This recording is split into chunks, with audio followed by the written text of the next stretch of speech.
Welcome back to Lift Talk. This is episode 43. I'm joined by the boys today. Boys, welcome. Hello, boys. John and Kelvin. I am boys. As we all know, Sheffield happened last week. Was it last week? It was. It was like Monday last week. Australia Day. And we had a bit of a watch party here at the gym, didn't we, John? We did. We got a nice little turnout. About 20 people came to watch at 2:30 in the morning. And it was pretty fun. Yeah, surprised how many people actually turned up. Woke up at 2:30. What did we both think of Sheffield as a whole? Like, what did you think of the meet? Who's going first? You go first. Sheffield as a whole, I feel like it was better last year, and like as a presentation, lifting quality, excitement. And this being said, like I was physically there last year, but I felt like this year's competition was a bit more exciting. Oh, really? You thought it was better this year? I felt it was better this year. Okay. Better this year or last year? This year. It was better this year, right? Yeah, last year, the thing that stood out to me last year was the contrast between the female lifting and the male lifting. Like the female lifting was that much better last year than the male lifting, and they just made sort of like the attempts and lifts of the males to just a bit lacking. I don't know if it was a combination of like attempt selection or just the records being harder. Much more failed lifts for reasons that weren't like, I don't know. Just the quality of lifting just didn't. My memory serves me, wasn't as good compared to this year. Because I feel like it was kind of flipped again this year. Because only 2 of the women broke the world record in total this year, and last year I think it was 2 of the men. So I think it's kind of like flipped. It felt like there was flipped a more little hype bit back this year. It seemed to me like the presentation itself was better. Like the live stream was much better this year.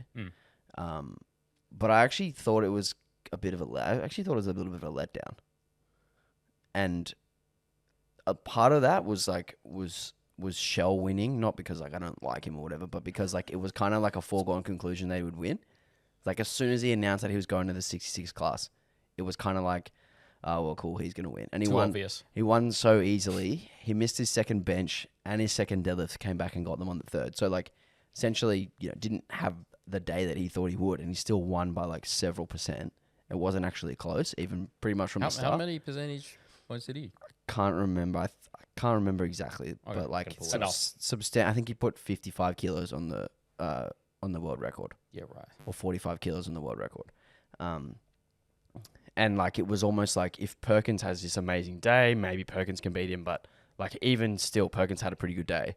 Shell had a pretty mediocre day for his standards and still, like, completely killed it. Shell came first by 5%. Yeah. So I think, That's a lot. Yeah. And, like, I think that kind of made the actual, in the men's, the competition itself, like, a little bit Foregone conclusion. Yeah, a little bit boring. Like, there was obviously some good moments with the 83s and, with the deadlifts at the end that were changing the placings around underneath Shell. But, I thought Shell kind of made it a little bit boring because he was just so far ahead. Like, he's literally too good.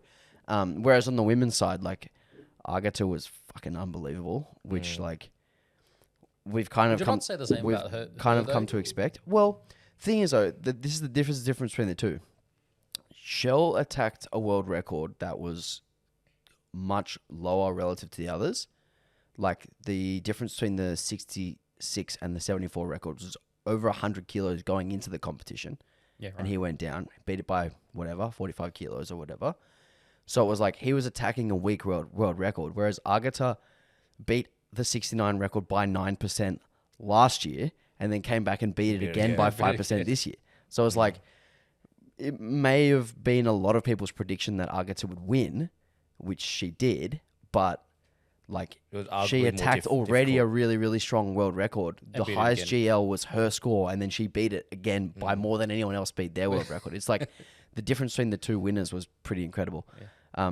So like I thought she was the standout for sure. Kel, what did you think about the meet as a whole? You didn't watch it live, did you? I did not watch it live. You don't love powerlifting enough to get up early. I like my sleep. But reviewing it and also, I guess, following the lead up to the comp, I feel like this year the production level in terms of like the lead up and the interviews of the athletes and stuff was really nice. Getting to know them on a more personal level. I think that was a great touch. and I hope they continue doing that. Yeah. But I feel like, I don't know, I feel like I was more invested in Sheffield last year than this year. I don't know why. Maybe it was just like my life, like I was just busy with life stuff. But the investment in it was different. I can't really give you a reason why. I actually think that the time of the year made it a little bit difficult to follow. Yeah, like I'd just come back from holiday and I was just like, I don't really want When to. are you gearing up for Chinese New Year as well? Also, like Lunar New Year was yeah. crazy Well, too. you've got Christmas. Everyone goes away on holiday, and then like first couple of weeks of January, everyone's kind of getting back into normal work life and everything. And also as an And athlete, then bang, competition. yeah, I feel like as an athlete it would kind of suck as well because you're right in the middle of prep during Christmas and New Year. You can't really enjoy it. We kind of touched on that a little bit earlier, but they are moving Sheffield to November.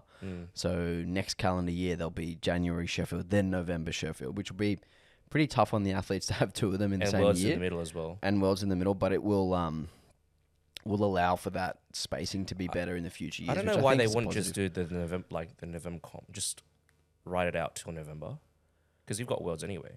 Like why? Yeah, because then the Worlds athletes from this year don't get a chance to qualify for anything. right. Because you'd just be skipping the Yeah, 2020. You'd essentially. be Oh, skipping yeah, the 2025 right. Worlds. Yeah, I see. Yeah, so the 2025 Worlds winners, if as long as they do 95%, get the automatic invite to go to the following Sheffield, and that would be skipped.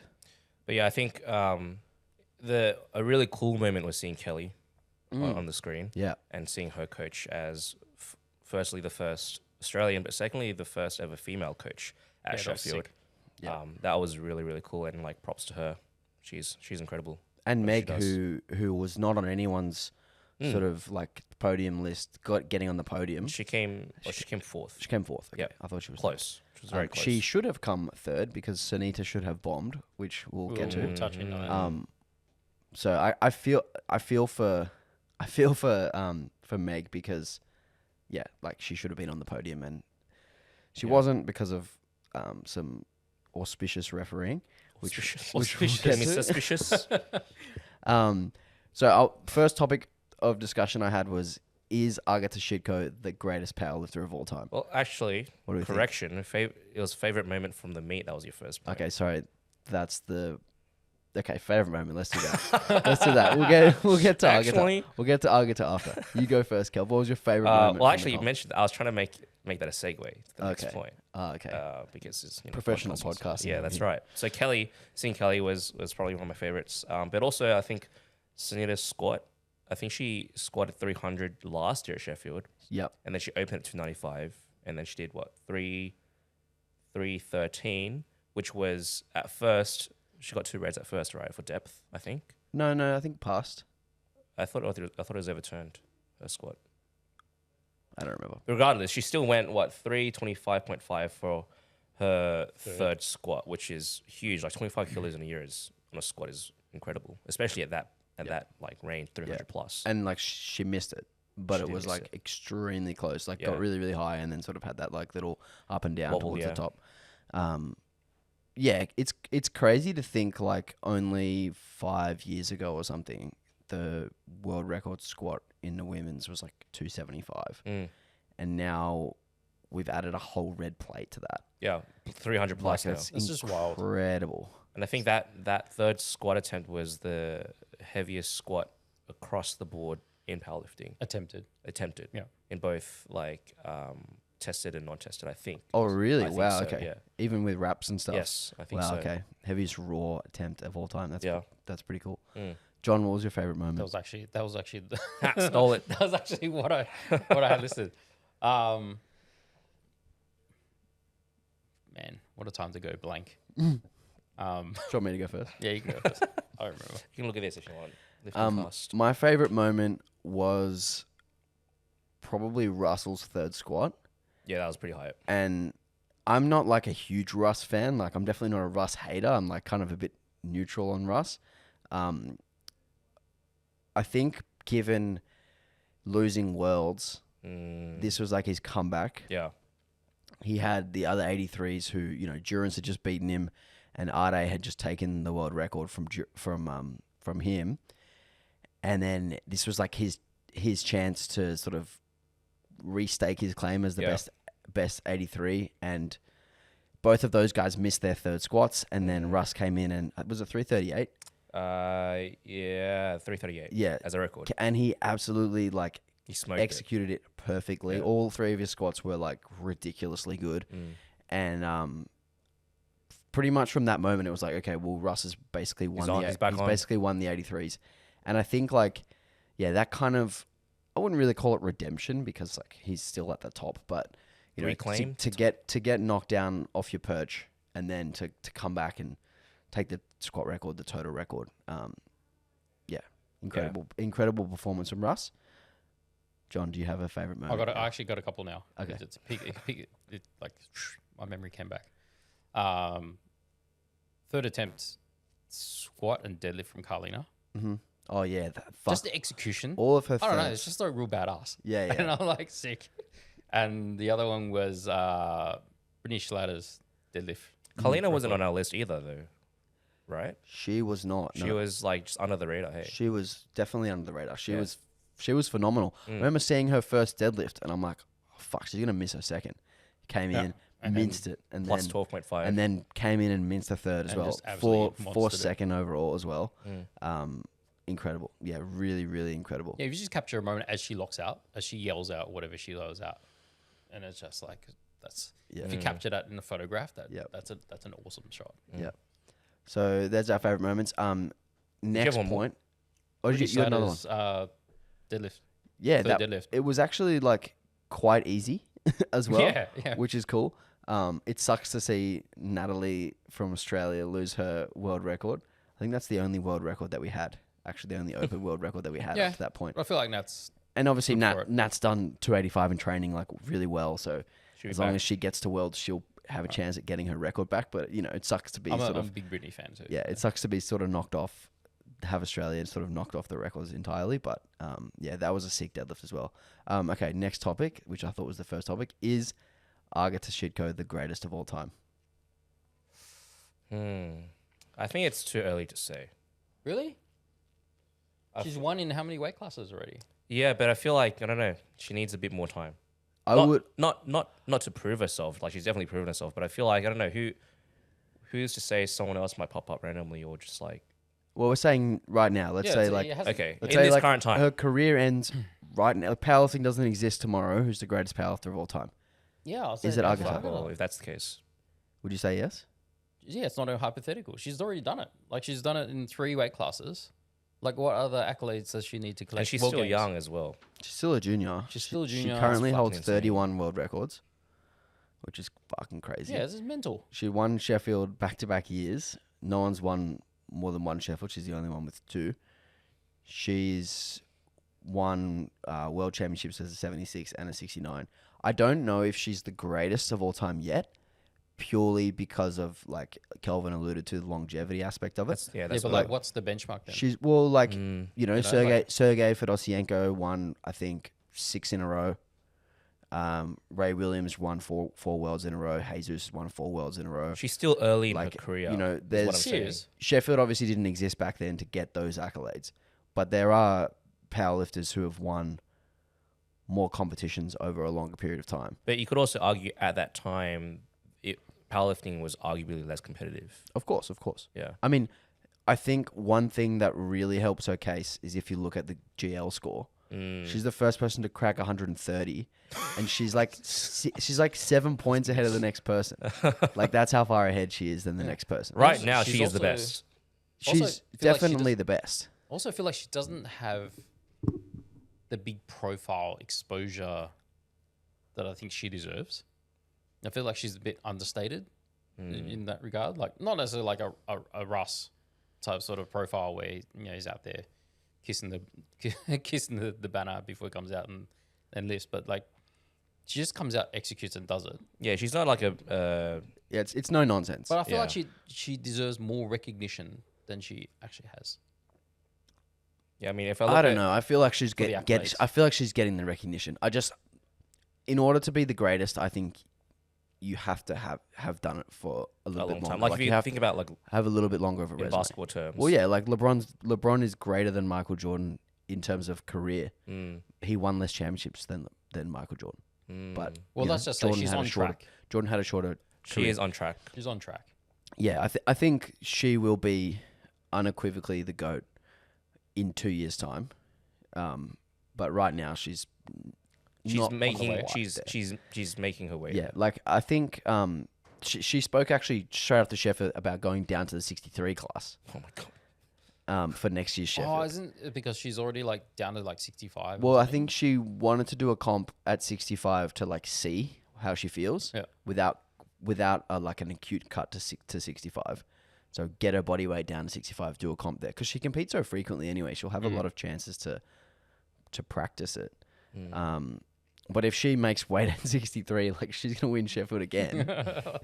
And she was only like 15 kilos or 18 kilos away from the 84 total record at Sheffield. Bro, It's two so weight she goes classes below. She goes. She Yeah, keeps right. So, like, changing I weight would like class. to see her battle with Amanda Lawrence. Like she could legitimately go down to 63, win Sheffield, go back up, win Worlds, go back up again, win Worlds, and then go back up again and have world record totals in 4 classes. Like what, and challenge all at the same time. challenge Amanda Lawrence. She would beat Amanda, 100% would beat Amanda. If I she like went up. Amanda, but it's a little bit boring. Yeah, it because would, she's so dominant in that weight class. it would be And cool to just- see, and it would also be cool to see her get pushed as well. Like if I get her announced, like, hey, I'm going to 84 to take on Amanda, Amanda would be like, shit, I got to actually like really train for this, which would be great for the sport.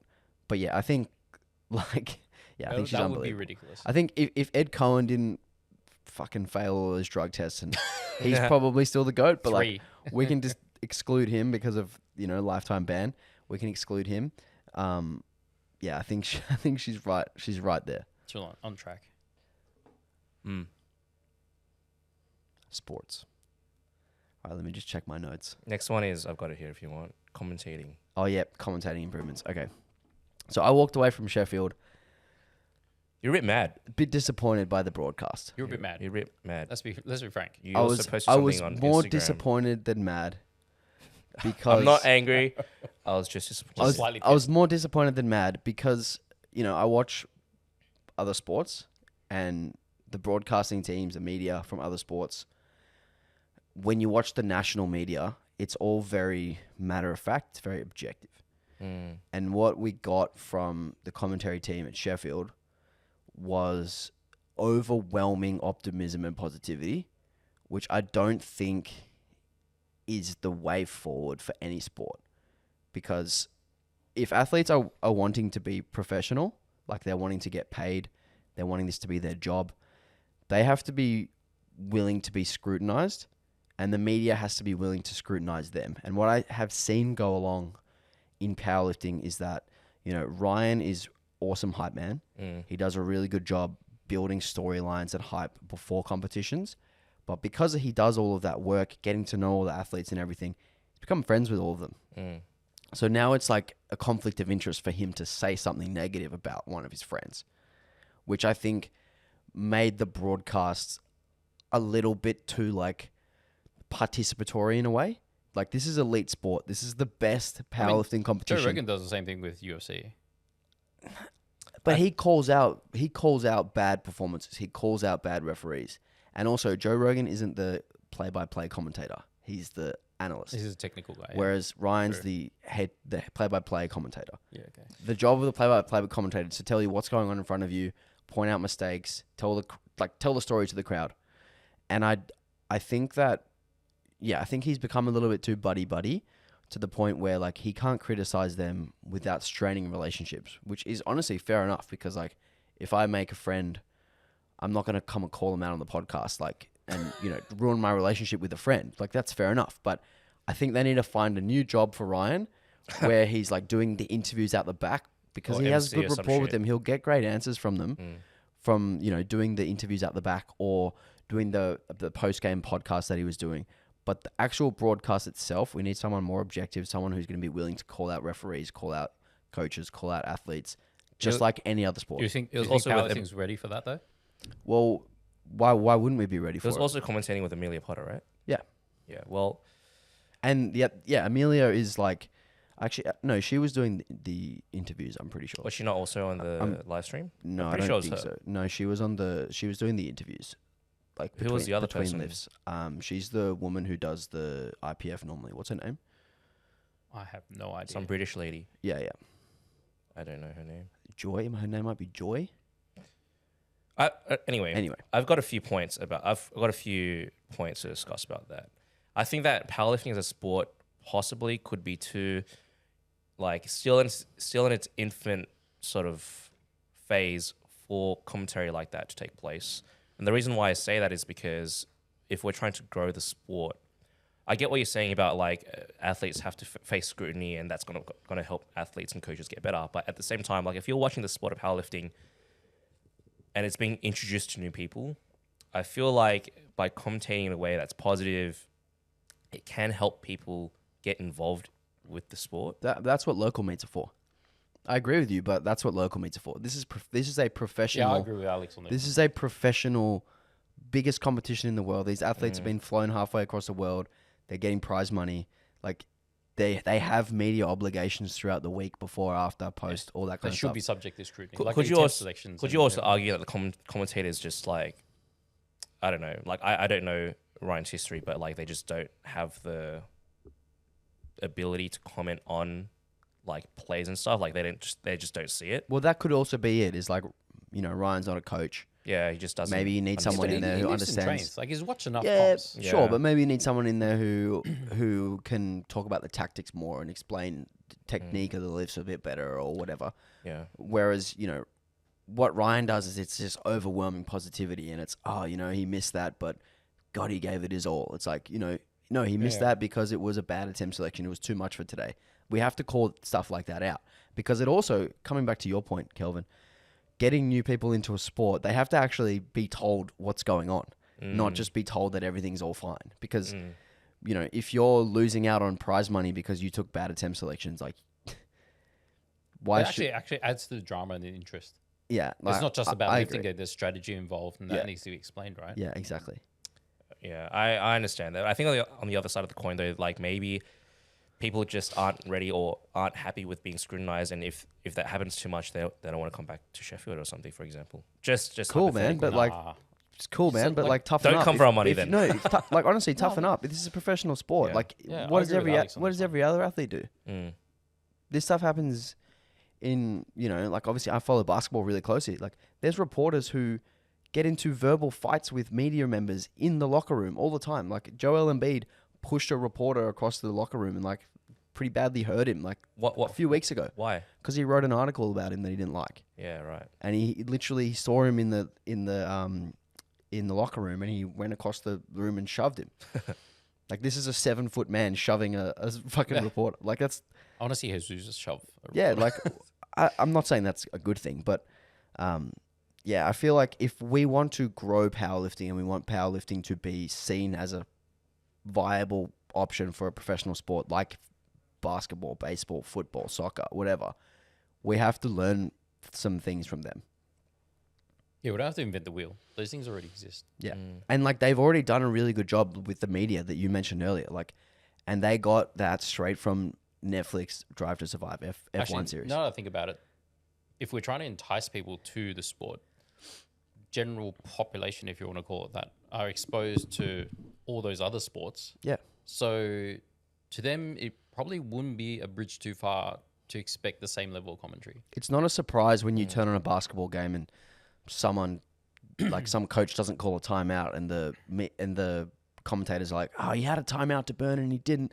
That's a terrible coaching decision from insert coach name." It's not a surprise. Yeah, Like, Formula One's the same. That's why you get paid the money, because it's your job to do your job. Yeah. Yeah, Formula One motor racing's the same. You made it for a gamble, tried to go on the inside, didn't make it, or that was a pretty dangerous move. Like, they just call it like as it is. Exactly. Yeah. I get that. I guess, like, how we improve it, like, we got to look at other sports, put people in jobs that, like, put people in the job who knows the job, Who can do the because job.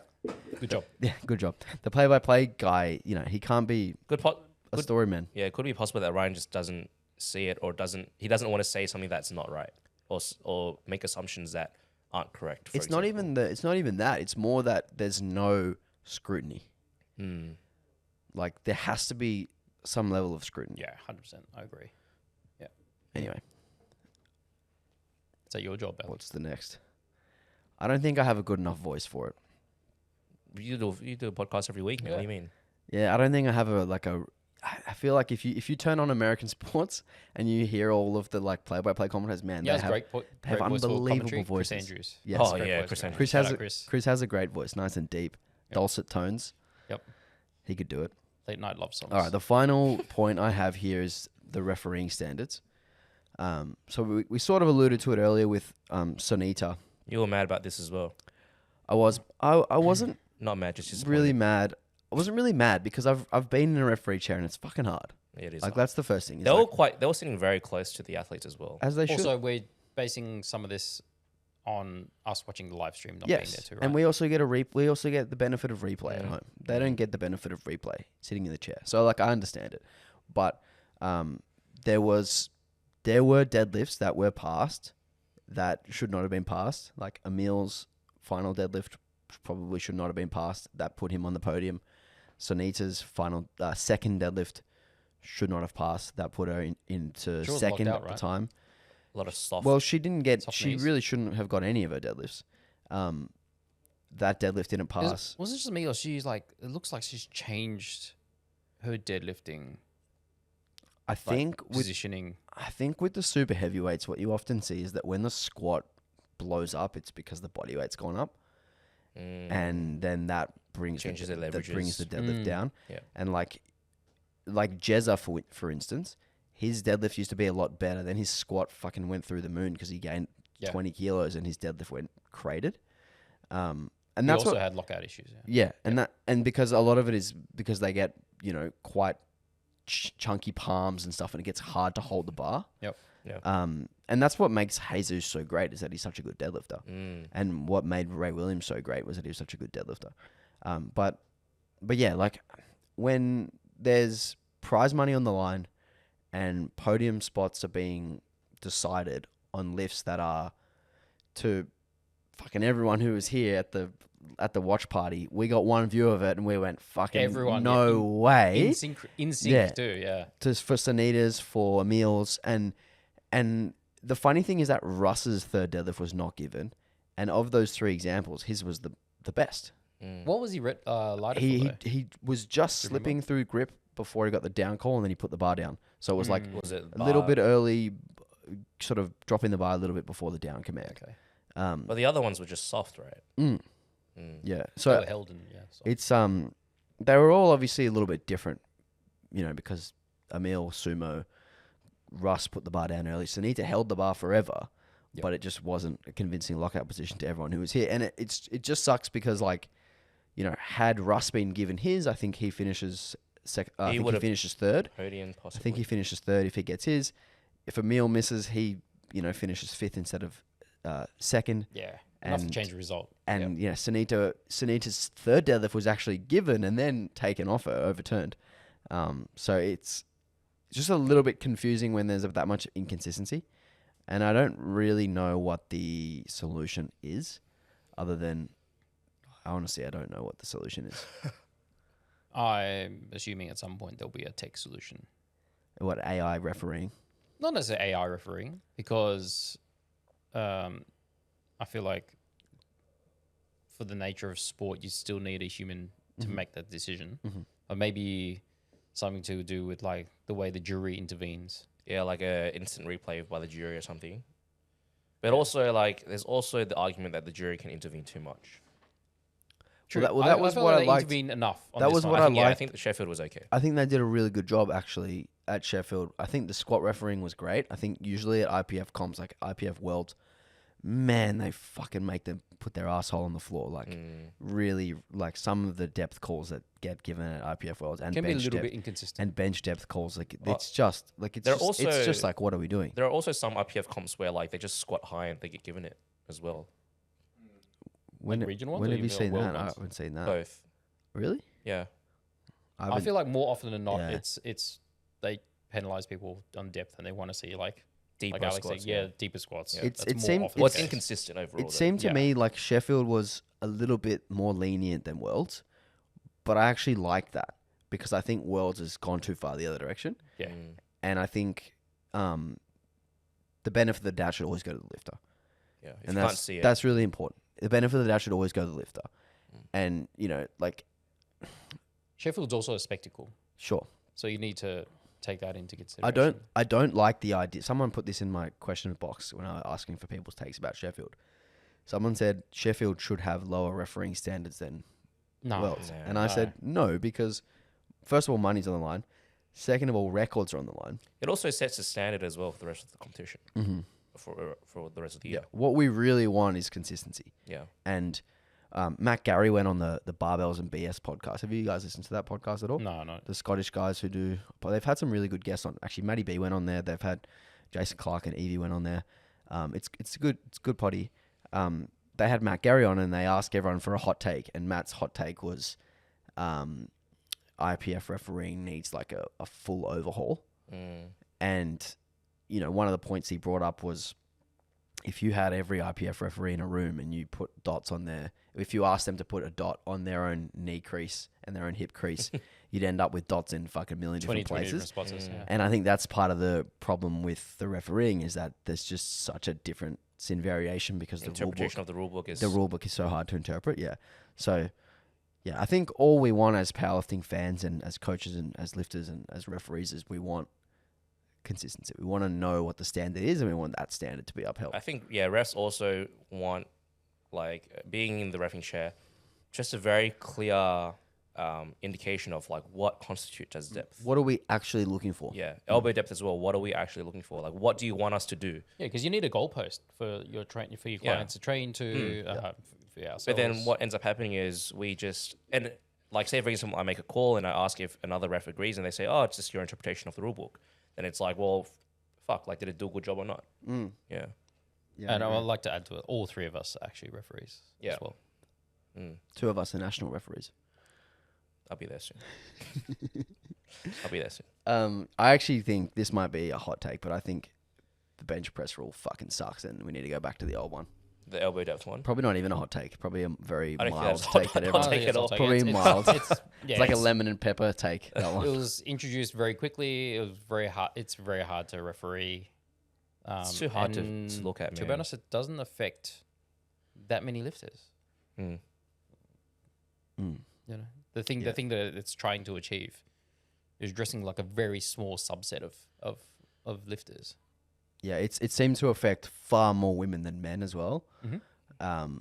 because of, you know, body shape and big arches on women, shorter arms, Yep. which obviously isn't fair. And it's just impossible to know. It's impossible to know what depth is. Like, I have clients all the time being like, "Am I at bench depth?" And I'm like, "I don't know." It's yeah. Yeah. I It's- honestly, I don't think it's one of those rules where the application of that rule will get better with experience over time. I feel like it's just as It's just dubious as- situational. It's very situational. Yeah, I feel like it's just as inconsistent as it was when it was first introduced. Like, it hasn't gotten better with time. Like, the amount of interventions by a jury has changed Oh my because God. of, you know, So people ridiculous. outcry and everything else. But the actual like elbow depth rule, the refereeing of it, I don't feel like it's gotten better. No. yeah, I think we get rid of it. I think that was a knee-jerk reaction from the IPF to After getting memed. social media comments of like half. And, you know, it's so rare to actually see someone bench with this tiny ROM. Like, you go to a powerlifting comp and there might be one or two people out of Yeah. 50 who do it. And it's It's like like, a Eddie Berglund yeah, type it's like, situation. Yeah. and it's like, okay, if you're going to change a record by, change the rule by that much, and you've still kept these old world records, like a lot of these old world records are never going to get broken if they don't change the rule back. Like Eddie Berglund did, I think, 214 at 66. Like, no one's beating that with a bench depth. Raw? Yeah. No one's beating that with the bench depth. Yeah. Like, Shell did 195, and that was like I fucking suppose crazy it's also impressive. a case of like the current world we live in, right? Those few occasions where those lifts occur get amplified through social media, and so the general populace get exposed to this, and you know the complaints and the commentary runs from that. Yeah. But Yeah. Yeah, what I don't understand is that, like, sumo deadlifts get memed more than fucking tiny romp benches. And sumo deadlifts contribute to way more powerlifting medals and way more wins than tiny romp benches. Like, if you look at anyone who's benched with now what would now be considered illegal bench depth, almost no one who benched that way has won a world championship. Almost no one, because those people who are built like that can't deadlift. You know what I think is interesting? I feel like people, like for example, you sumo deadlift 300, right, versus like a 100 and something bench. I feel like there are more people, like more Gen Pop people, who say, "Oh, I could bench that instead of I could deadlift that." If that makes sense, you catching what I'm saying? As in, like for someone who has like 0 ROM for bench press, say for example they bench 150, some gym bro would be like, "Oh, I can bench that same weight with full ROM," as compared to someone deadlifting 300. Yeah, but they say that. With sumo. They say that. And then you go look at their Instagram and the dude is repping 80 kilos. I know, but like, I Flat think that's back. the perception of these gym bros. Like, I think that they, Because first of all, gym bros don't do deadlifts, don't train legs, yeah, which is why they, and always do bench. yeah, which is And why they- there's more scrutiny on bench press than deadlifting. Is my opinion. Yeah, but like also, who gives a fuck? What are you trying to say? What I'm trying to say is what do you like, elaborate? with Alex's comparison between bench press and sumo deadlifting, changing the rule for sumo deadlift, for example, there's less scrutiny. Ban it entirely. Banning sumo deadlift. There's Ban it. less scrutiny It on. affects more people though if you ban sumo. It does, but I don't think we should ban As a sumo. hypothetical. I just don't think we should. I don't think we should have the bench depth rule No, I because agree. I think what they've done is essentially eliminate a non-problem, and they've created a They've created a refereeing they've problem. created more issues than Well, resolved. To them, the reason they changed it was a perception problem. The public perceived it as being comical and ridiculed as a result. But but like the issue is a lot of that ridicule comes from, you know, Gym bros, bench gym bros who, would you say are like somewhat irrelevant because Yeah, they're gonna criticize the woman who benches 120 and go, oh, she's taking steroids or whatever. Like it's the same. I feel like it's the same it's the same person. group of people. It's the who same just- person, 100%. Yeah, it's the same person. And that's kind of part of my point is like you're appeasing these people who are irrelevant in the sport of Yeah, powerlifting, they're not even who are gonna- never going to be involved in powerlifting, No. and you're pissing off people who are in So powerlifting. you probably don't want those people in powerlifting. But you're now pissing off people who are in powerlifting, who get Or annoyed by paying- this rule, yeah. referees who get annoyed by this, coaches who don't know how to now coach their clients this new People rule. are And, contributing to the sport. You've now like upset people who are part of your sport to appease people who aren't even part of your sport. Like it doesn't make sense to me. Anyway, that's enough refereeing Excellent. ranting. That's a lot of ranting. So yeah, Sheffield was good. So yeah, Sheffield, nice. Okay, All right, Kelv. Now you put up some questions I did. Alright. for the public. Cut toilet break. Toilet break. Yeah, toilet break. Okay, toilet break. Toilet break. PP break. PP Oh, break. Chris is so mad. Chris is so mad. He has to do one edit. It How's the toilet, boys? Warm. was good. Okay. Didn't Shall we mind. move on to these questions that we have for John? We should. Ooh. Okay. So the other day, I put up a little question box for people to ask John any and every question that they would like to. And let's start with this one from Jesse. John, what are the best numbers that you've had in your powerlifting career? Jesus. Not very high. Wasn't your recent comp your best? Yeah. Okay. I can't remember. I what can't was remember that? what I totaled. What did I squat? 205? 200. 200, 205. I Just think you GP deadlift. I think you 5 kilos? deadlifted 205. Huh? I think I'll look it up. I actually You keep talking. I'll look it up. I actually have no idea. I mean, I got it. the comp there was a 4-year gap between the previous comp. 200, 110, 205. 200, 110, 205. I've I just definitely said benched that. more than 110. I think I've benched like Done 122. 125. 125. I thought I benched more than that. Anyway, 125 in 2019. okay, there you go. And then Tops. dead. Top lifter. I ran that comp. Good lord, yeah, you did. You did actually. Far out. Yeah, my Got Mags to give you fast press scores. Shh. Yeah, my peak of a career is more of a hump, not very high. Speed bump. Speed Little bump. speed bump. Yeah, I wouldn't say I'm a very good lifter. Mainly because I'm just generally have issues committing with long-term training. Why is that? Just busy with life stuff? To be honest, like I really struggle to sustain motivation training unless I have a competition on. I think, and I've that's it's- really normal, man. It's been something that I've never actually been able to address. Like, yeah, we all have life stuff. I can say life stuff. I'm busy with, city strength to business and gym and family and everything. But I'm not unique in that regard. Everyone has these things. I suppose, yeah, it's a something I really need to work on. Is that something you want to work on though, or are you just happy with like what you're doing right now? No, I definitely want to work on it. Training is pretty inconsistent. That's it. Like my baseline strength overall is probably better. Pretty decent. Like I can from not training for 3 weeks, I can just get on the bar, work up to like 180 for a triple. Well, I mean, your prep for comp, you didn't train much. I did seven training sessions in like the last 3 weeks leading up to your comp. Yeah, which otherwise, in an ideal world, I would train 3 to 4 days a week. So it wasn't even like strength block leading to a peaking. It was just. So what's stopping you then from training more often? It's because you don't have a coach. I don't have a coach. Why don't me and Kelvin coach you together? Yeah.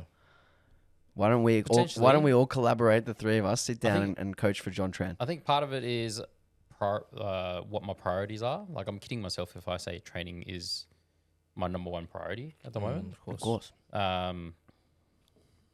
Yeah, I think at some point I just need to like suck it up and stop making excuses and like commit to it. Timing's a bit of an issue because my day-to-day routine is so sort of in the moment. Like shit can happen. I need to address it. Oh crap! It's eaten 2 hours of my time that I otherwise going to be training. Constantly putting out fires that you didn't know were going to come up. Yeah. There's a lot of that sort of stuff, and stuff just needs to be addressed quickly. And that's the one that throws me off the most. And I really like routine. When I was able to train consistently, I would have in the lead up to training, I would have a routine I would do. Like I would do this. I would eat something by this time. And then, have a coffee by this time and then warm up by this time. And Is that when you were like PTing and you had sort of scheduled times? PTing or even like early days when we first had the gym out of Marrickville in City Strength when, had those times and I was able to structure it that way. And then, things got busy and I just sort of left it the wayside and I just haven't been able to pick it up since. It's easier when I have a comp day, but it's still, I think part of it's mental. Do you reckon we can just put a comp day on the calendar for you, and then Kelvin and I can write your program? We could try. Don't know until we go, right? I think also like just being here with you while we work, your work days and things that you have to deal with are just so like, what's the word? Just random. So random. Yeah, right. Like things just pop up. And it can be stressful. It can be chill. Like I have chill days too. So yeah, it is random. I guess that's like being flexible is in that respect is really important, because if you identify that you have a day that's like not as busy, like you got to make sure that you train on that day, and then if you have a day that's crazy, you just write it off. I definitely, and Greta has pointed this out numerous times. Love my wife; she knows me the best. That I have a tendency to go, it has to happen like this perfectly, and then like you said, if it doesn't, then it can actually like completely spirals out, and I lose motivation. I can't do it. 100%. And if it's like, okay, I train on Monday, Wednesday, Friday, and then like you get in on Monday morning and you just have this fucking pile of emails, and you're like, well, fuck, I can't train today. Yeah, it's not that. It's logically, like I apply this to my clients when I train. Like I logically know that I shouldn't, but I just can't actually do it. Do you feel like also having the responsibility of a business feeds into this, in the sense that, like, for example, you might have a chill day, but then you go like, oh, well, there's all these other things that I have to do with the business that I could be doing during this time instead of I training. used to think that way. Okay. But I've come to deal with the fact and not try to perceive things as like, we have this massive space in this business, and let the size of the business sort of dictate the level of responsibility. Does that sort of make sense? Like I still treat it as if I'm just doing stuff. Right. Like I just work here is the funny line I use to like interesting. Like as opposed to like trying to conceive it as, oh, everything I do has such a huge knock-on effect, like a big outcome, because I co-own the business. It gets very daunting if I perceive it that way. Right. So I myself have figured out to go, if I just figure it, like these are my tasks within the business and these are the things I'm allocated to do. And if I just keep that sort of as a shell, siloed, Yeah. then it helps me process it better. Do you think it would help you to have people to train with? Like to be like, come on, John, we're going to train. I don't know yet. Let's try it. It's been a long time for me That's to what I was- say that's to what I was actually say I thinking, don't know, because I used to train with people, but the dynamics of that training session were different. Like I'll be like semi-coaching and training, and I've been doing that for ages, and that's for sure. It's an enjoyable time, but productivity-wise, like time efficiency-wise, sucks. Conversely, I can train the house down with headphones in and hit the right music track and just punch it out. It's a good old I don't know. techno. I've got to find a middle ground. Actually, try it because I just feel like I haven't. Well, you guys both like techno, and you guys grew up in the same area, so maybe you guys should Yeah, we're train both together. Asian. We put- our last name's a Tran. And your last name's Went to the Tran, same high school. and you should put the techno on the Sonos, and off you go. We'll figure something out. Next question. Elvin asks, "Do you miss me?" I do. I miss him. Yeah, I miss Elwin. John doesn't miss him. Elbert and Elwin, actually. Yeah. Both the boys. Chris, you miss him? Chris misses him too. I love Elvin. Yeah, I like seeing his updates on his social media. But yes, we do miss you. Yeah, how's your sourdough going, Elwin? Let me He's know. asking you, how's your sourdough? He also asked, any plans on moving SBD Cup from HQ to a big venue? Oh, good question. So, not for this next one. No, for this. That next is one. confirmed. Chris has breathed a sigh of relief. It is something that is that was considered actually from day dot. Yeah. But I feel like we need to nail the small fish first before we go for the big fish. Until such time that we're completely satisfied with the level of production, like we've got it down pat, and also if the business case works out, then sure, definitely investigate whether we can do it in an external venue. I think there's more potential for SBD Cup to be better, a better comp, production wise, like organization wise, for another year at least. Yeah, I from mean, my I perspective. think I think that the comp was so fucking awesome that like it was great having it here. Like, there's no rush, I guess, is my point. It's like it we was. don't know yet. We'll wait for this second one. Yeah, I think it was. We did such a good job, and the lifting was amazing, and the stream was great, and like we did so many things really well. The crowd was awesome. Like the hype around it, the atmosphere was amazing in a gym. Like, I think that was super. What also super added to promising. the atmosphere was the fact that it was a bit of a smaller space. I feel like if you had like allocated seats and stuff, you wouldn't have people crowding around the platform the way we did for like third deadlifts, for example. But one thing you don't have when you're not in a venue, in a gym, is the sheer volume of people cheering. Yeah. Like, having gone to Sheffield, I mean, cool. We're not going to try and compare this size comp to the Sheffield comp, but it really highlighted to me how much a crowd, the noise of the crowd and their reactions contribute to the vibe and the feeling and the excitement of the live event. Like, it's, yeah, sure, like the gym, everyone's like, it's a little bit more intimate, it's closer, but when you've got that much more people making noise in sync, that's something you can't replicate in a gym. I suppose the biggest thing for us, the business case has to be there, right? It needs to at least break even, generate revenue, because there's prize money at the moment. Prize money is A lot of money. paid for out of our own pocket. So, some would bring the case of, you need to do more sponsorships and all that sort of stuff, and that's something we're definitely working on. So yeah, it's a work in progress. But for this year, I think I'm save for something dramatic to happen. I think we're going to run it again in venue. All our tech is here. Chris is happy that we're here. He gets to sit in the air-conditioned room. Yeah, we'll move the stream up here. We'll move the stream up here like we did for our last local comp. It opened up a lot of space downstairs as well, having the stream. Yeah, Yeah, that worked it really well. did, So yeah. We could probably put more crowd on the side of the platform there there. are definitely like improvements that we can do, and until such time it's outgrown this space, then we'll think about otherwise. Yeah. What I think would be really cool for the athletes would be having an external comp, because every comp we do is at a gym. Except for nationals or worlds, Exactly. and that we want it to be on that level where it's like, when I did the expo comp for nationals in, I think it was 2019 or 18, you're going in and checking in at an expo, and you're like, you get an athlete wristband, and like it's Yeah. fucking, it's All you the feel expo comps are like special. that. Like it feels special, even though fucking I came whatever. Yeah, like at Sheffield last year when we went, we caught the train in Mm. from Manchester, and there were people wearing SPD shirts. Like I've never seen SPD. It's like on the way to a actual event. Like Yeah, you see, like you go to the venue and there were people milling outside, just like as if they're about to go to a concert, or whatever. Yeah. and they go in, buying their little show bag and getting their lanyard, and like, well, this is a full on. That's sick. Yeah. It legitimizes the sport, you know, the actual event that they're going to, and there's so much excitement seeing that coming in.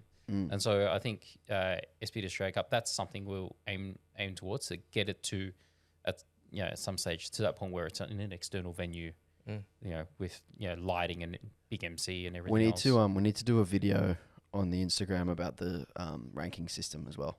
By the way, Yes. We did do that. no, the ranking system for the Hayes ranking. invitations. We're gonna Hayes call it the Hayes rankings. ranking. The Hayes ranking system. Who came up with that? It wasn't my idea to call it Hayes. Actually, it was John's. We can call it something else. Moving on to the next question.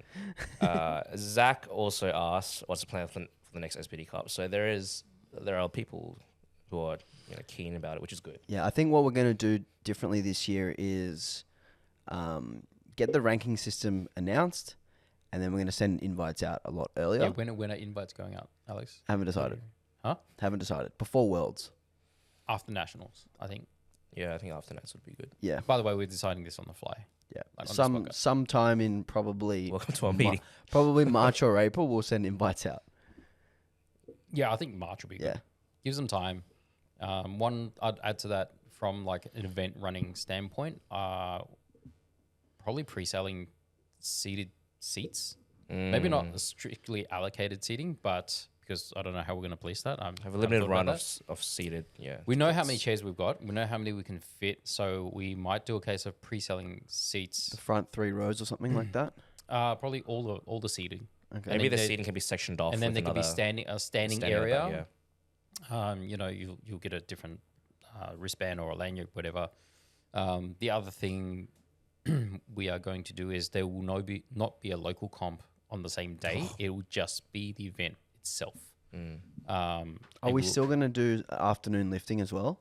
I think we'll do I afternoon. think that worked well. That worked well. Yeah. It also works well because the lifters can come in here way earlier, Maybe we can do chill a out, whole bunch of especially those media. from interstate. We do a whole bunch of media stuff beforehand as Yeah, well. true. That's right. So it gives us a lot more flexibility, a little bit more breathing room. It was good to be able to have people do their first comp and like a local comp, on the same stage and potentially bump into their heroes and stuff like that. But It's a bit chaotic for us. it was a little bit chaotic in that regard, especially for people arriving for that second session. And So- even with having like a huge break between like we did, it was still chaotic.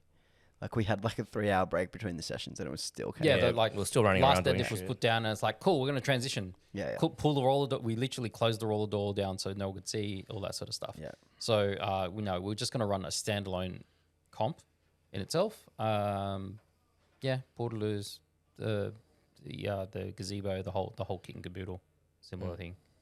Very keen. On the note of powerlifting, Zach also asked, what is John's favorite thing about powerlifting? Wow, like one thing. Favorite. My favorite thing about powerlifting is the ability of the sport to attract such a diverse range of people. Like there certainly is a powerlifting type, so to speak, but like the backgrounds, previous experiences, all age groups. You go to a local comp these days, and like the diversity of people is absolutely ridiculous now. I think that I see that even more now, especially with so many sub juniors and juniors lifting as Yeah. well. It's just like so many random faces. I'm just like, welcome to powerlifting. Yeah, Welcome to the gym. strength training is a cool thing now. Whereas when I was going through school, if I told the teacher my goal is to lift as much weights as possible, they're like, okay, no worries. Next week I'll book you in to see the school counselor. But conversely, if I actually said, I want to do a cross country marathon and get good at athletics, yeah, cool, no worries. Like, there's an athletics thing next week. Like the perception of like strength training now, it's positive. right? At least that's the feeling I get. I There's a have lot a more younger. There's a lot more younger people There's so many. actively have participating. I have a few clients who are like ex-athletes in very popular sports, like rugby, swimming, who quit that sport to do powerlifting. Like that's how that would have never happened 10 years ago. No Yeah. way. Why do you think that's happening now? Oh, I think stuff like Sheffield really helps because the people who are up there are real athletes, and it's like appealing for the general population. For It younger, looks pretty cool for too when you younger watch people. it. Seeing people like Russ and Agata and like people who are like, these actual powerhouse athletes. Like, oh, I want to try that. Like, that looks cool. Whereas when I was in high school, the only powerlifting you would see is fucking Dave Tate and Mark Bell Like and in dudes wraps and knee wraps and shit. dude who knee wraps. Like, obviously the explosion of raw powerlifting is what has grown powerlifting more than anything.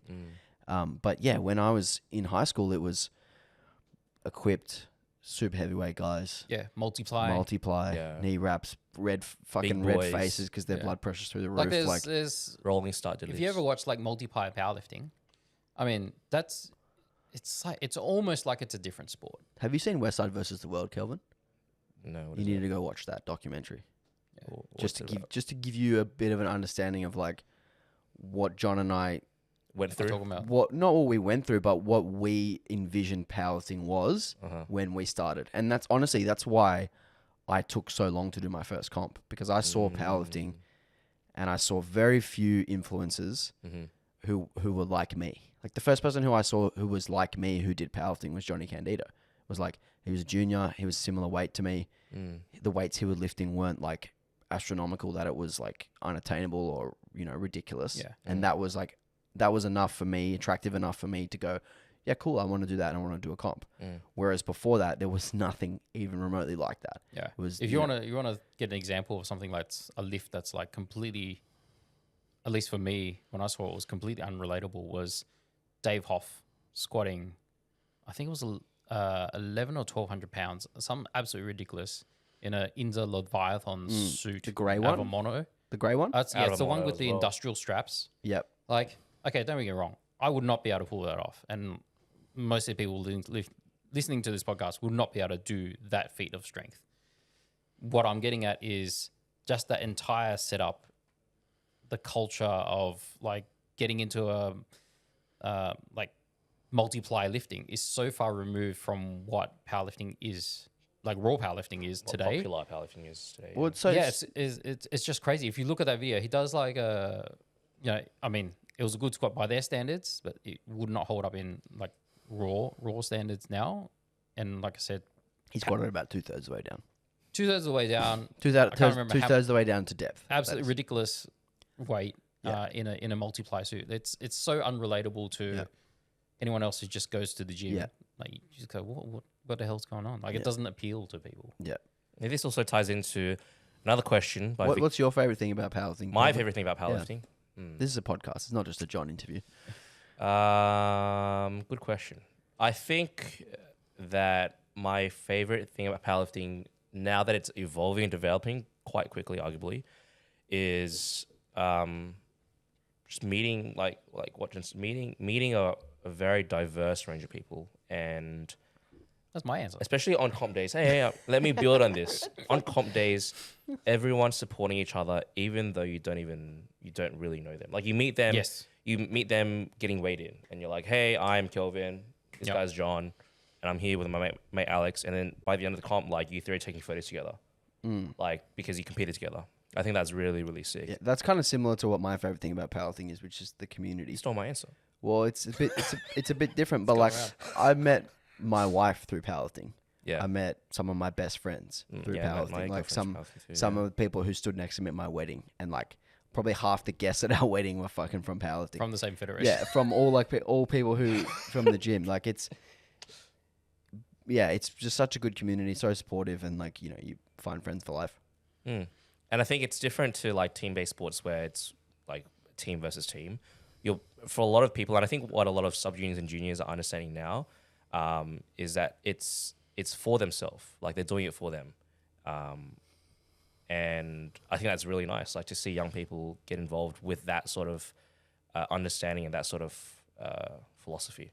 And I also think to talk on that point, it's one of the few sports I've seen where two people competing against one another at a very high level can shake hands afterwards and say like, well done. Or even like after attempt, give a fist pump or a hug. Like you don't see Yeah. that very much in other Yeah. individual sports. Yeah, you see that, you as know, well. the basketball equivalent of like a deadlift for the win is like someone hitting a game winner on you.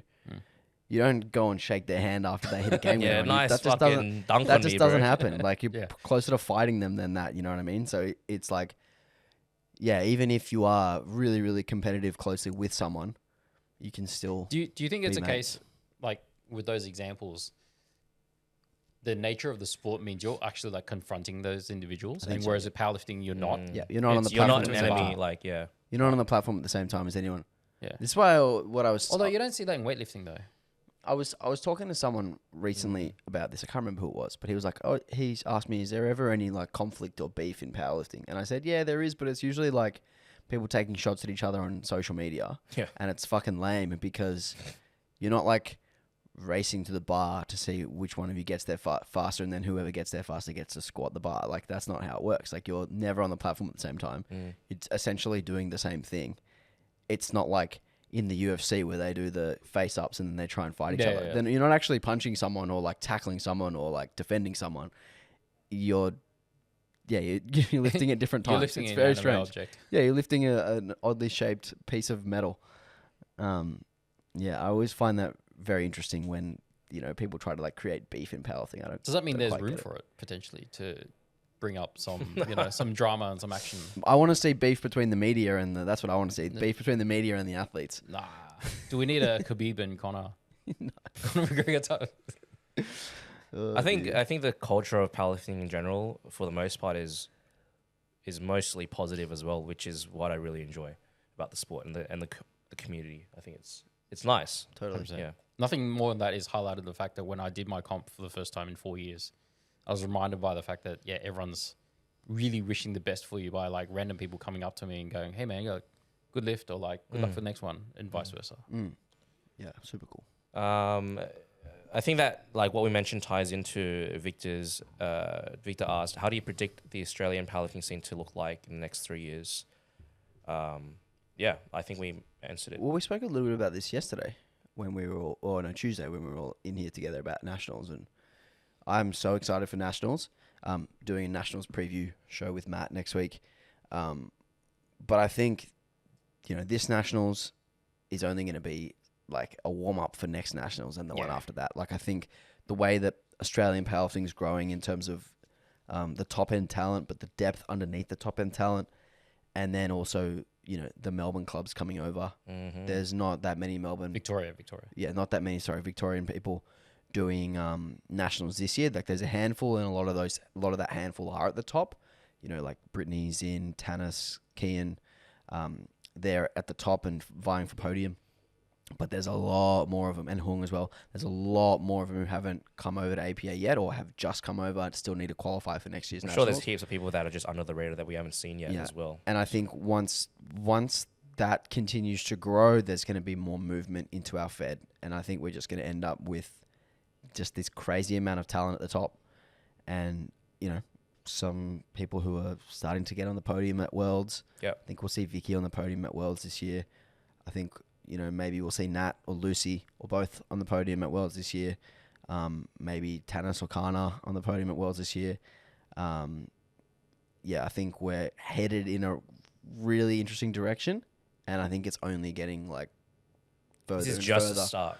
for us to actually, Yeah. you know, maybe not be like a world powerhouse, but actually like, you know, someone Setting legitimate. the stage for that talent to be actually build, right? I don't remember powerlifting as a collective getting to this sort of point, at least since my involvement in powerlifting. The only year that I can compare it to is the 2016 Worlds, where we sent quite a big team and quite a good team to Worlds. I think Liz got on the podium that year. JP broke the 66 kilo open deadlift record. We had a few world championships, world records in where the was juniors 2016? in Killeen, Texas. Okay. Obviously, Beth won sub juniors. I think Jules came second in juniors. We had a couple of deadlift records broken in the juniors. But since then, we've never been that successful. Yeah, that was a big team. Yeah, a really big team. And the open team was like basically the best open team that we could have sent at the time. You know, Amir Fazeli, he got the deadlift gold at that same meet. And we just had a lot of like representation in the top 10s in a lot of open classes, which we haven't had since. And I think we're getting there, and we're gonna push through the next ripe level. for it.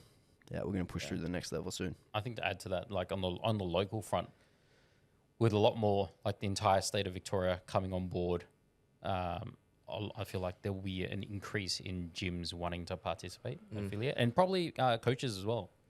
I mean, we're even seeing more powerlifting equipment in commercial gyms. That's right.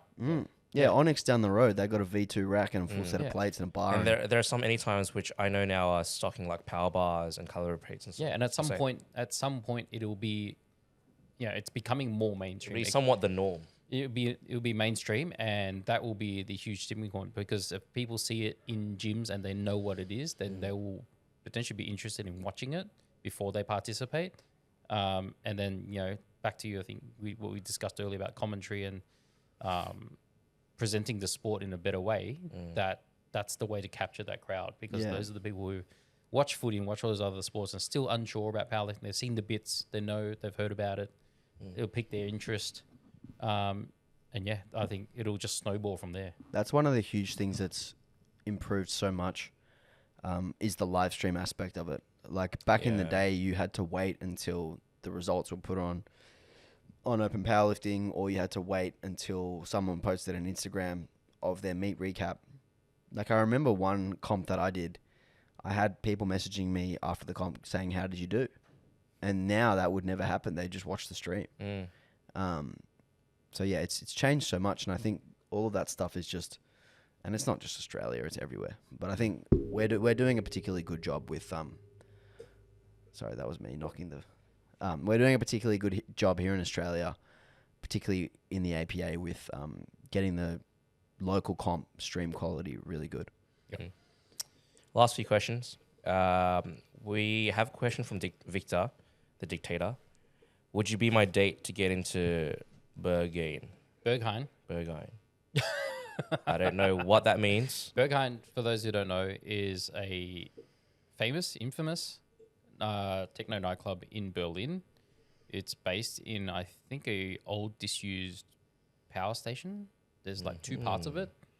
And famously, the doorman, Stan, who's a bit of an icon, a nightlife icon himself, is actually like a really good photographer. And he's basically the guy who has the last word on whether or not you can get in or not. Right. And it's become like a bit of a cult thing where like, I got into Berghain, and you basically turn up. Have you been? I have not, but I've Would read. you like to? I don't know. Maybe 10 years ago. I'm still trying to convince. Maybe 10 years ago. I'm still trying to convince John to come. Because there's a lot of me. mystique about this nightclub, right? And realistically, it's a techno nightclub. Where did you say it was? Berlin. Oh, in Berlin. Yeah, okay. the ultimate liberal. And there's a techno and trance event this Saturday. You want to come? Yeah, but that's not the same as Berghain. Berghain has places like it. There's dark rooms where there's no light and anything goes, and Anything goes. Anything goes, It's Alex. pretty wild. But for some reason, there's a gelato shop in there somewhere as well. Is that where Yanni went? I don't know. Did you go? Oh no, that was in Japan. Yanni went to some nightclub that sold ice cream in Japan. No. Berghain is a bit of a cult thing. It's notoriously difficult to get in, especially for tourists, because they make such a big deal out of it, and people just dress black. You go there for the music and whatever else goes on behind, And the not extra, so closed doors. extracurriculars, yep. in the dark rooms. In the dark rooms and all the other different floors of levels of stuff. But I heard the sound system is like some of the best in the world. The sound system here at HQ is pretty good too. Hmm? The sound system here at HQ is pretty good. Yeah, I suppose. It's I want to good. get a sub, actually. I want to take John to an event one day. Don't you worry. Can I come? I don't really wanna come. I don't think you would enjoy yourself. I don't really want to come. Last few questions. We've got 2 questions about baking. First is, Baking. how many baking medals did you win, if any? I don't remember the complete tally. Oh, so you actually did win Yeah, awards for baking? I did participate in baking competitions Really? that were run by Baking Association of New South Wales, Baking New South Wales. ABA, Australian Can't Baking remember. Association. And yeah, you would used to have to produce the goods, and they had to be submitted by a certain time at the venue to be adjudicated by another time. So, like as an example, you had to submit it by 7 a.m. at this place. You just go drop it off, get your tag, put your stuff on it, and then you go away and you come back at 9 o'clock and And you won a few. find out results. Won a few awards for that. I have a box at home. What of did you medals. What did you put in? Just bread or It'd be other like stuff? Banh mi. Pork rolls. bread products. No pork rolls. Hang on. This Just made pork guy. rolls. No, that'd be like mostly like Pastries? pies and pastries, Oh, that's breads. I didn't do cake stuff because I don't like cake. I like yeast raised goods. You don't like cake? I don't like making cake. Oh, okay, I, but I'm you like, not a, but you like eating cake. yeah, but some people are really good at like cake decorating and stuff like that. I don't have the patience. Like I just don't. I cannot. It's too much of a fine art detail. I like the fine detail in Mixing breads ingredients and yeast shit. raised goods because you can use a it's a formula calculation. It's a percentage based. Science guy. The use science guy. You No, know, no art. nerd. No art if over you, here. Just if science you guy. use a certain amount of water temperature and your flour temperature, then you can ascertain the proving time required, and you can get it down to a fine art. Because in commercial baking, you kind of have to because there's a time constraint. So I like that aspect of it. But yeah, I have a box of medals. That's at cool. home. Cool. Yeah, are there any parallels between baking and powerlifting, you think? Sam Yes. submitted this question. There are. Yes. Preparation leads to success. Or greater chance of success. Like there's still like a subjective or like an open-ended result, right? So if you train and you do, a certain amount of training volume, blah, blah, you can like safely ascertain or assume, let's say you can triple 200 for a squat. By that, you can derive that, you can safely assume that you could probably do 210 for a single. And how that draws parallels with baking is that whilst you use very objective measures to make a product, the outcome can vary because there's variables that are just way out of your control. So, for example, Externals. Externals. Externals. Baking externals. So one thing is like the room temperature.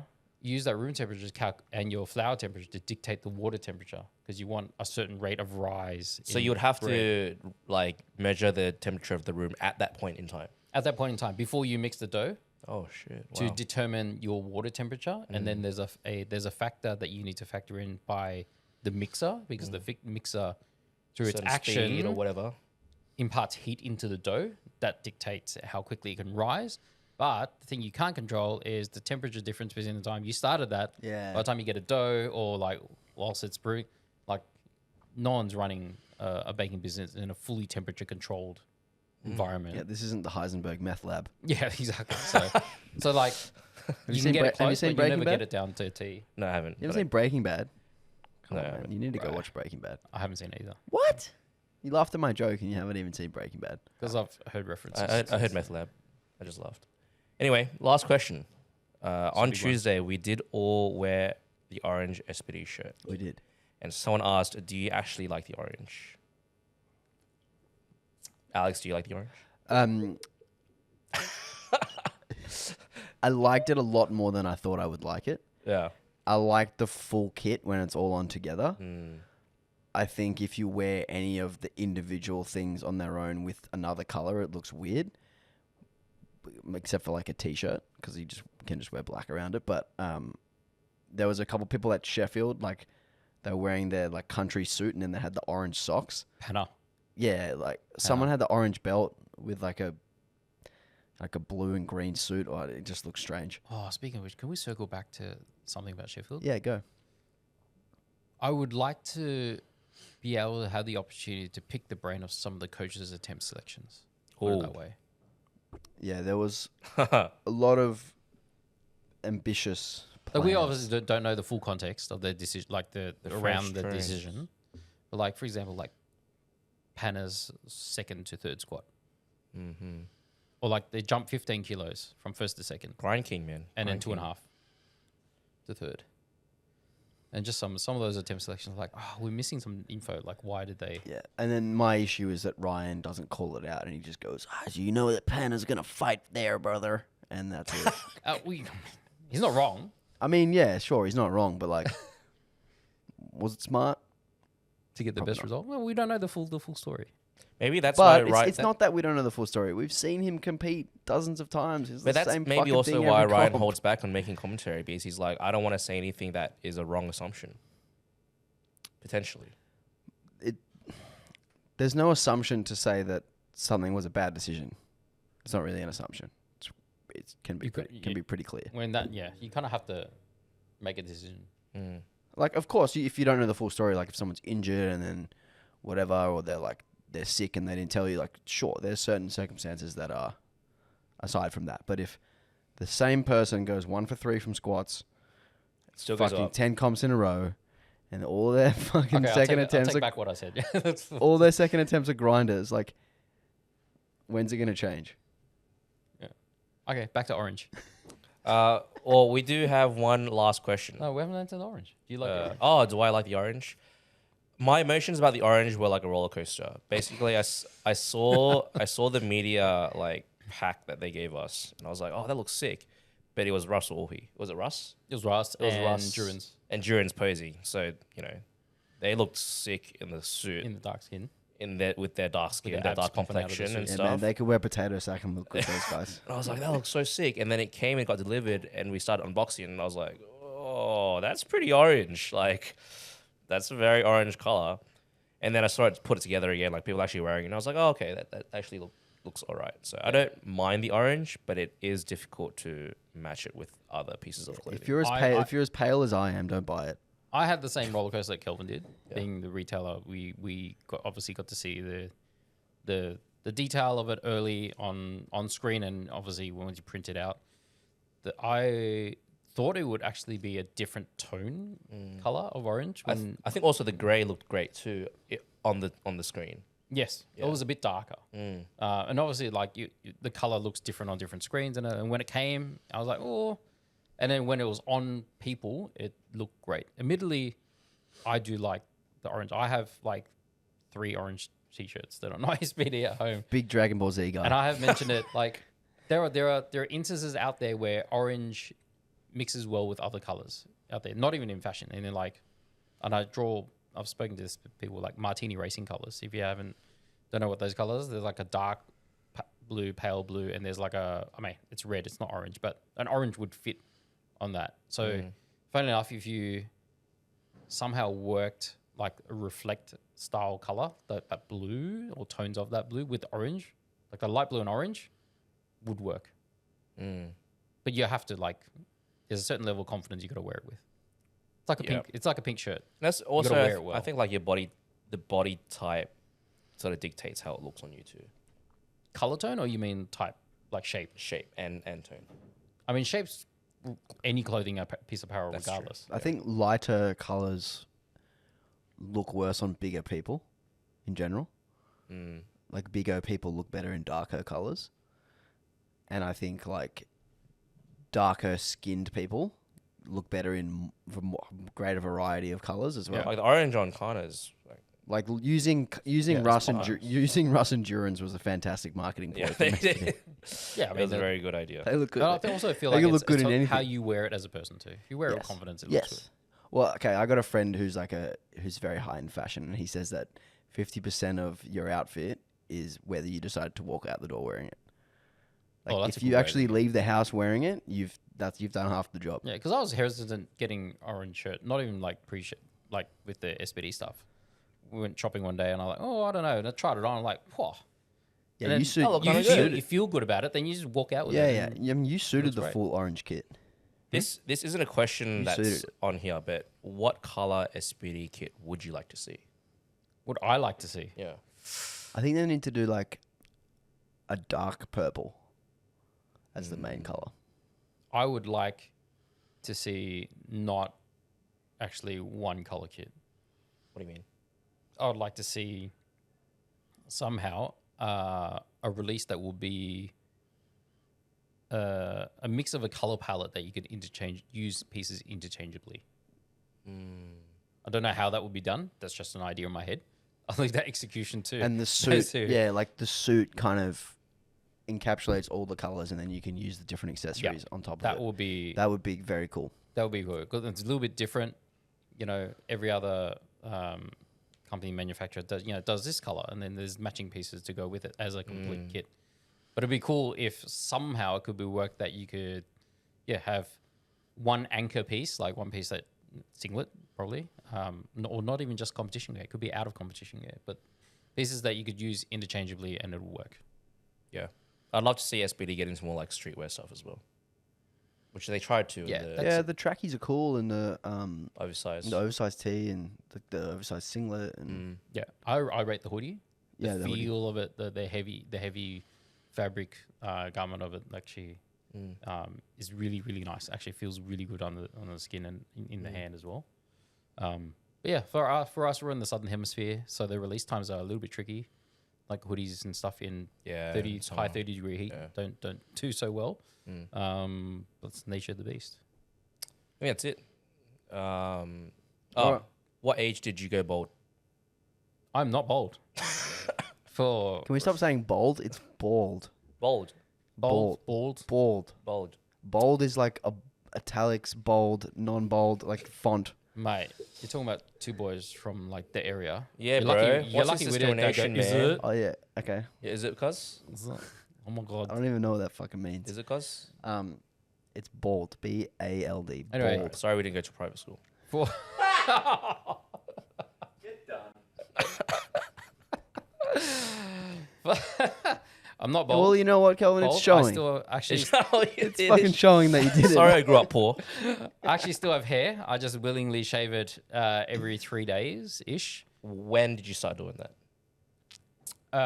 I would like to say, actually, I had 2 stints. I did it in like year 9, year 10. Shave Really? my head. I actually had Sick. long hair gangster fringe at one stage. No way. Yep. It was gonna find those disgusting because it photos. would just like fall into soup. And then you get a cabramatta, you get like evil eyes, even if I was just standing there holding my parents' groceries. Yeah, It wasn't a good time. It was in the 90s. a lot of Gang gangsters, violence and yeah. drug dealing was rife. I'm like, hold on, this is not going to end well just because of a haircut. So I went the other way. I shaved my head. That didn't go too well either because then they thought I was some other type of gangster. You still look like which a gangster with a shaved head. well, I clearly am not. Anyway, You need more so that tattoos. was like 16, 17. And then I shaved my head again like 2007-ish. And it's been like that since then. I initially just did like a 1. Mm. And The then buzz cut. Yeah, just buzz cut, like just did it myself. And then I thought, Go, but It go gets- all the way. it looks long quicker. Like when you have short hair, it gets longer a little bit, and it looks like Yeah, the it's way perception. longer. Yeah. So I was just like, I'm just gonna get the Max Re and put shaving cream all over my head and my face, and just go so I look like Santa Claus, and then just shave it, and then Why did you shave? It's just because convenience. I was at a time in my life where I was going through a lot, actually mentally, and I quit baking about that time. I decided I was done with it because that was not a lifestyle I wanted to live, and yeah, there was just a lot of turmoil in my life at the time, and part of shaving a head was my way of processing like a new me, a like big change that I Wow. wanted to instill. Britney Spears moment. So I was gonna say It it's was like Britney Britney Spears. It wasn't like sudden. I mulled over it for a while. Actually, I think it's 2008.